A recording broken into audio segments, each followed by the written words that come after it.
Good morning, students. In previous videos of this chapter, the chapter name is The Living and the Non-Living.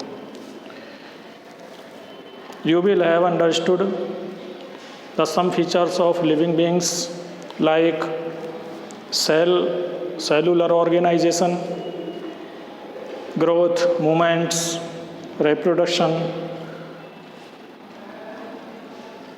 nutrition, and respond to stimuli. And in this video, you will study the remaining features of living beings like as respiration, excretion, and definite life span. इस chapter में आप definite life span, excretion and respiration इस type के features की study करेंगे। तो first is excretion.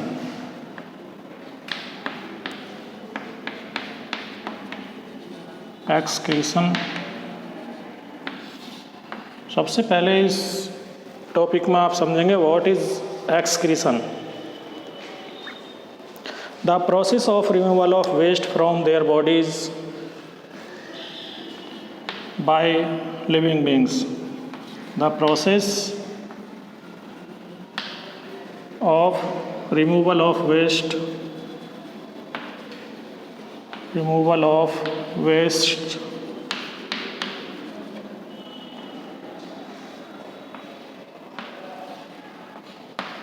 of their bodies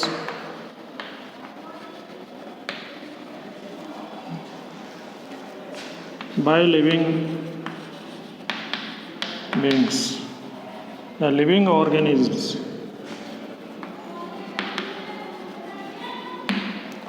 living beings के द्वारा जो वेस्ट मटेरियल्स रिमूव किए जाते हैं अपनी बॉडी से, उसी को क्या कहते हैं? एक्सक्रीशन।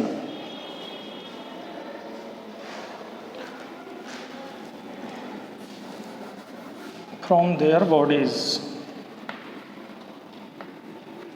एक्सक्रीशन। अब देखिए हमारे जो बॉडी है, जो लिविंग बींग्स की बॉडी होती है, आपने पहले अपनी बॉडी से ही कम समझिए आप बहुत सारी प्रोसेस होती हैं जैसे डाइजेशन, रेस्पायरेशन।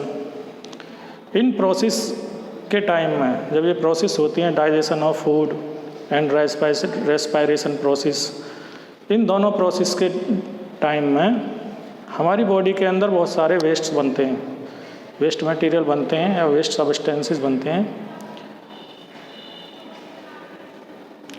जो हमारी बॉडी के द्वारा बाहर निकाल दिए जाते हैं। कौन कौन से वेस्ट बनते हैं? जैसे urine, carbon dioxide and sweat. Waste material कौन कौन से होते हैं इसमें? हमारे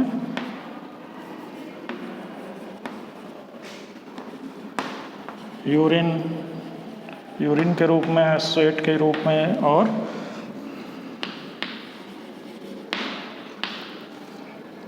CO2 के रूप में, जो कार्बन डाइऑक्साइड आउट करते हैं, गिव आउट करते हैं रेस्पायरेशन के टाइम में, वो क्या है? एक वेस्ट मटेरियल है, हमारी बॉडी के लिए हार्मफुल है।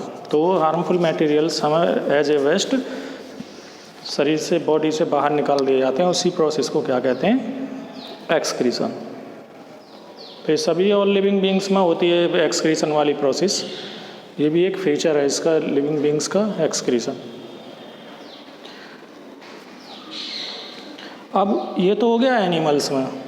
एक्सक्रीशन मैंने बता दिया एनिमल्स में क्या क्या होता है, यूरिन, स्वेट, CO2। लेकिन आपने देखा होगा क्या प्लांट्स के अंदर भी एक्सक्रीशन वाली प्रोसेस होती है, जबकि ये भी क्या है? लिविंग ऑर्गेनिज्म होते हैं प्लांट्स भी। Plants are also living organism. क्या आपने कभी देखा है कि स्वेट या यूरिन या CO2 इसमें, इनसे प्लांट से बाहर यूरिन या स्वेट बाहर नहीं? इनके दूसरे देखिए, इसके अंदर एक्सक्रीशन की प्रोसेस होती है जिससे water vapour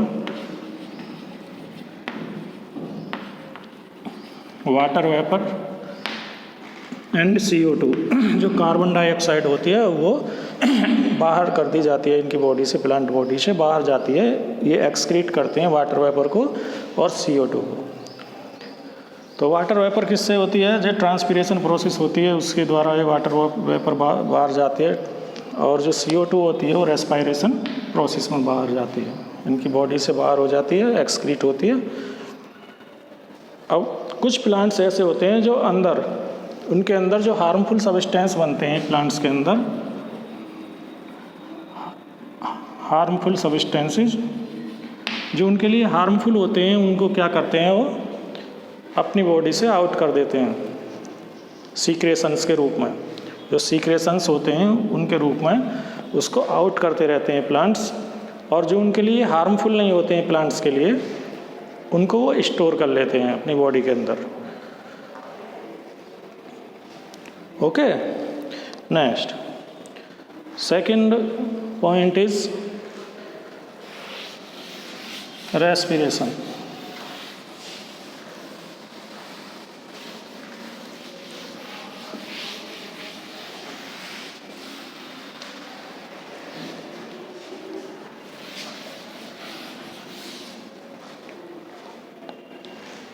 second is respiration.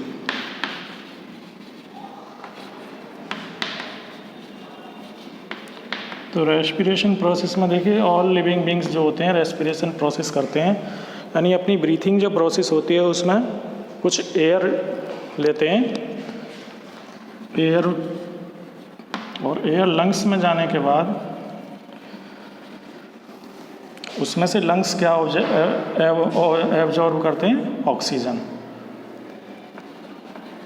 Absorb oxygen. इसमें से जो एयर होती है वो तो मिक्सचर होती है, मैनी गैसेस का मिक्सचर होती है, लेकिन जो हमारे लंग्स होते हैं क्या एब्जॉर्ब करते हैं? उसमें से ऑक्सीजन गैस, और ऑक्सीजन ब्लड के साथ मिक्स होकर के हमारी बॉडी में सर्कुलेट होती है, और फूड के साथ कंबाइन होकर के, ऑक्सीजन फूड के साथ कंबाइन होकर के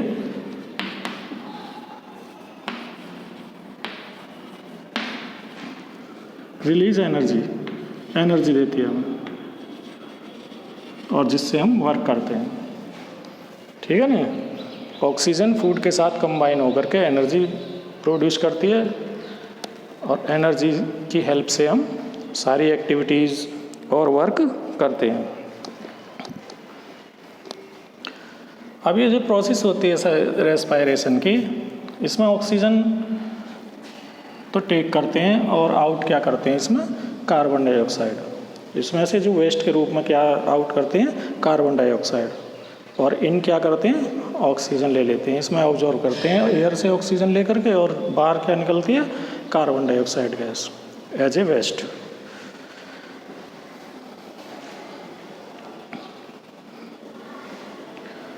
अब ब्रीथिंग भी देखिए, अलग अलग एनिमल्स में ब्रीथिंग के अलग अलग टाइप्स होते हैं, ब्रीथिंग के टाइप्स अलग अलग होते हैं। जैसे जो ह्यूमन बीइंग्स हैं, ह्यूमन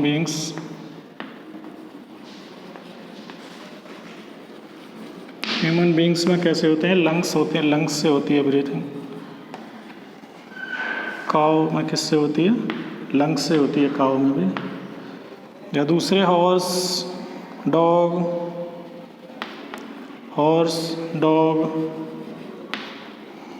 इन सभी में किससे होती है? लंग्स से होती है ब्रीथिंग।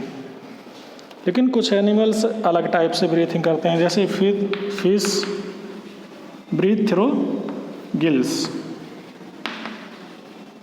से होती है वाटर के अंदर, और जो वाटर में जो डिजॉल्व ऑक्सीजन होती है उसको ये एब्जॉर्ब करती रहती हैं, वाटर को अपने अंदर गिल्स के द्वारा थ्रू गिल्स ले करके अंदर से, और ऑक्सीजन उसमें से एब्जॉर्ब करती रहती हैं, और carbon dioxide as a bubbles के रूप में बाहर निकालती रहती हैं।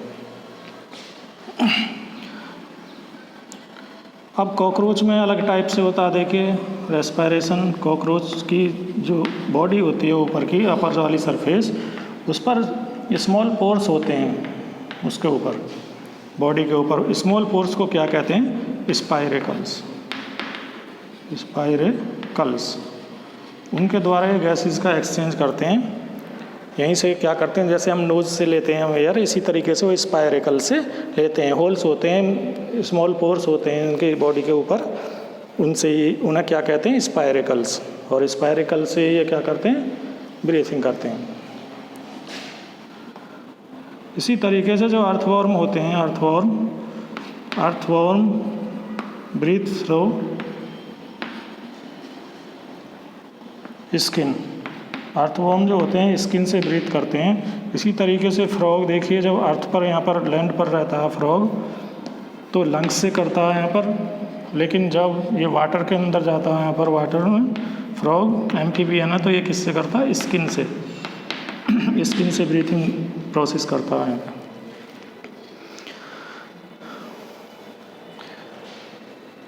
अब जो रेस्पायरेशन की प्रोसेस है आपने अभी एनिमल्स के बारे में इसमें पढ़ा है, लेकिन देखिए रेस्पायरेशन प्रोसेस तो प्लांट में भी होती है। प्लांट्स क्या करते हैं दिन में, डे टाइम में इनके अंदर फोटोसिंथेसिस प्रोसेस होती है in the presence of sunlight की प्रेजेंस में फोटोसिंथेसिस प्रोसेस होती है, जिसमें फोटोसिंथेसिस प्रोसेस में प्लांट्स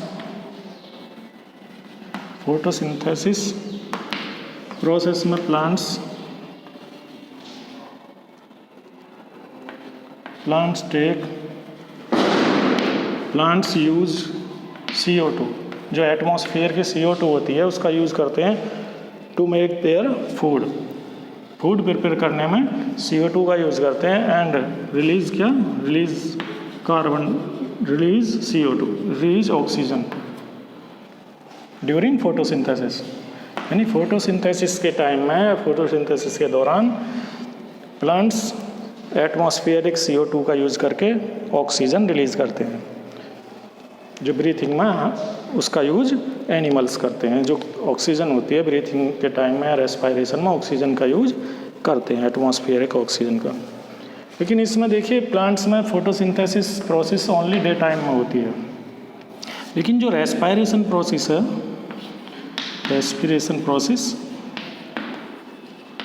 ये ऑल टाइम होती है, ऑल ओवर 4 आवर्स। ये होती है डे एंड नाइट, दोनों टाइम, डे एंड नाइट। ये 24 आवर्स होती है। अब आप ये सोचेंगे कि फिर ये फोटोसिंथेसिस प्रोसेस में तो ऑक्सीजन कम रिलीज़ करते हैं, लेकिन जब 24 घंटे ये होती है रेस्पायरेशन प्रोसेस तो इसमें तो ऑक्सीजन ज़्यादा एब्जॉर्ब करते होंगे, ज़्यादा टेक करते होंगे, लेकिन नहीं, जितनी ये डे टाइम में ऑक्सीजन रिलीज़ करते हैं उसकी कम अमाउंट में वो रेस्पायरेशन प्रोसेस में ऑक्सीजन यूज करते हैं। ओके, यहाँ पर ज़्यादा अमाउंट में रिलीज़ करते हैं, लेकिन यहाँ पर रेस्पायरेशन प्रोसेस में कम अमाउंट में यूज करते हैं ऑक्सीजन का। इसीलिए यहाँ पर अर्थ पर ऑक्सीजन एंड कार्बन डाइऑक्साइड का बैलेंस मेंटेन रहता है।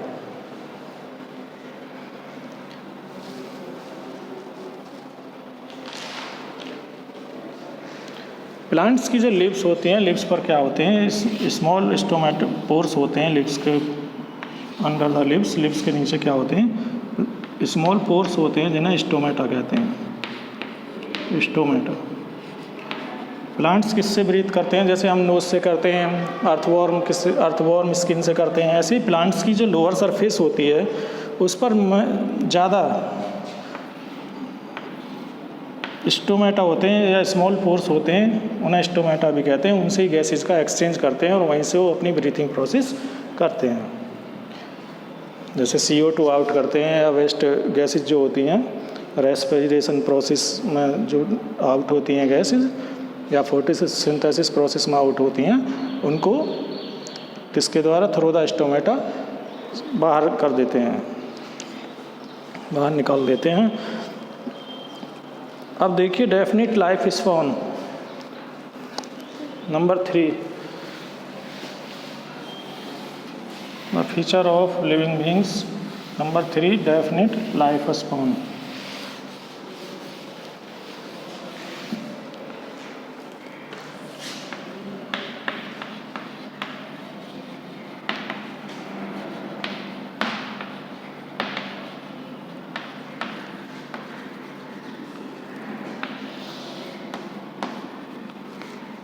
ऑल लिविंग बींग्स, जो सारे ऑल लिविंग बींग्स होते हैं वो एक डेफिनिट लाइफ स्पैन रखते हैं। जैसे बॉर्न लेना, बॉर्न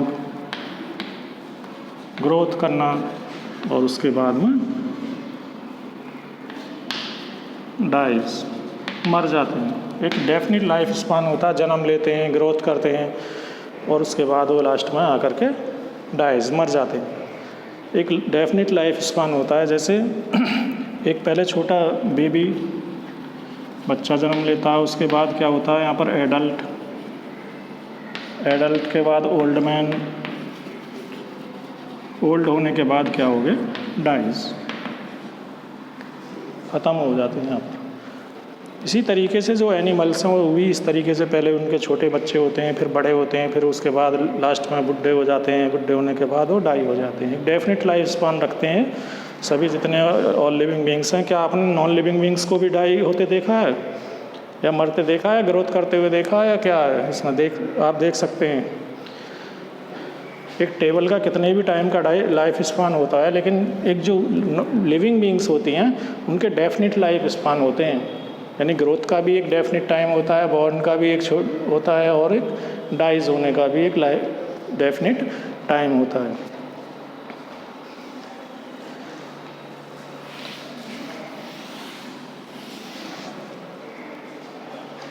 जैसे एवरेज लाइफ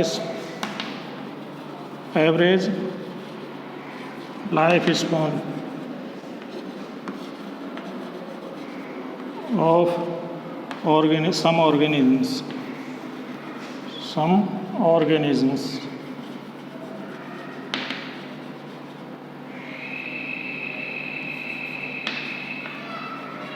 कुछ ऑर्गेनिम्स यहाँ पर दिए गए हैं जिनका एवरेज लाइफ स्पान है यहाँ पर।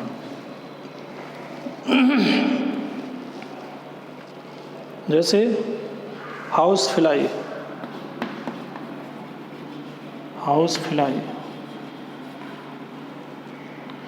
ह्यूमन बीइंग,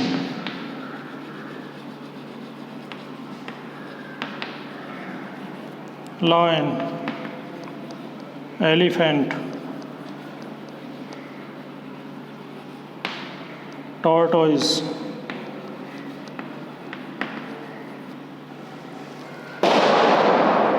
हाउस फ्लाई 1 से 4 month,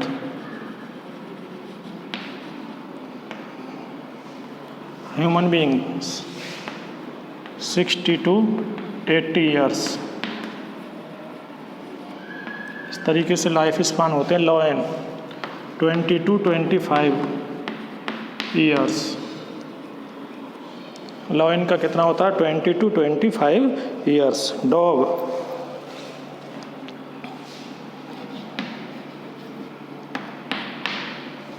elephant 70 to 90 years. Tortoise 120 to 150 years. Dog 12 to 14 years. 12 to 14 years. इस तरीके से देखिए ऑल एनिमल्स अलग अलग अपना लाइफ स्पान होता है। एक डेफिनेट लाइफ स्पान इस टाइम के बाद वो डाइज हो जाते हैं। पहले छोटे बच्चे जन्म लेते हैं, उसके बाद बड़े होते हैं, एडल्ट होते हैं और उसके बाद वो क्या हो जाते हैं, धीरे धीरे ओल्ड कंडीशन में आकर के डाइज हो जाते हैं। तो बच्चों देखिए इस चैप्टर में आपने living and non living beings जो फीचर्स लिविंग बींग्स के अंदर होते हैं, क्या आप ऑब्जर्व कर सकते हैं कि वो फीचर्स नॉन लिविंग बींग्स के अंदर भी होते हैं? वो फीचर्स नॉन लिविंग में हैं? आपने कभी ऑब्जर्व किया है? जैसे सेलुलर ऑर्गेनाइजेशन, रेस्पायरेशन या definite life span.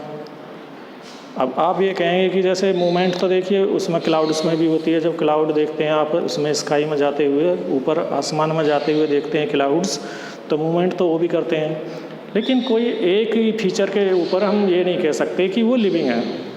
Clouds are not living beings या लिविंग थिंग, बिकॉज ऑल जो फीचर्स हैं उस पर अप्लाई नहीं होते हैं। जो ऑल फीचर्स हैं उसके लिविंग बींग्स के, क्या वो भी उनके अंदर हैं क्लाउड्स के अंदर?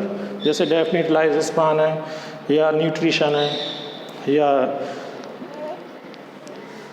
रेस्पिरेशन है, रेस्पॉन्टिव स्टिमुली है, क्या ये फीचर्स भी इसके अंदर हैं? ये भी तो देखना है आपको कि जैसे अब कार है, कार मूवमेंट कर रही है, कार चलती है, तो कार में खाली मूवमेंट देख लिया आपने, एक्सटर्नल फोर्स की वजह से, एक्सटर्नल फोर्स अप्लाई हो रहा है वहाँ पर, इस वजह से वो मूवमेंट कर रही है, लेकिन इसका मतलब ये नहीं है कि वो है लिविंग बीइंग है। लिविंग बीइंग्स के तो ज़्यादातर मोस्टली ये सभी फीचर्स होते हैं, वही लिविंग बीइंग्स होती हैं। ठीक है ना? Okay, thanks, have a nice day.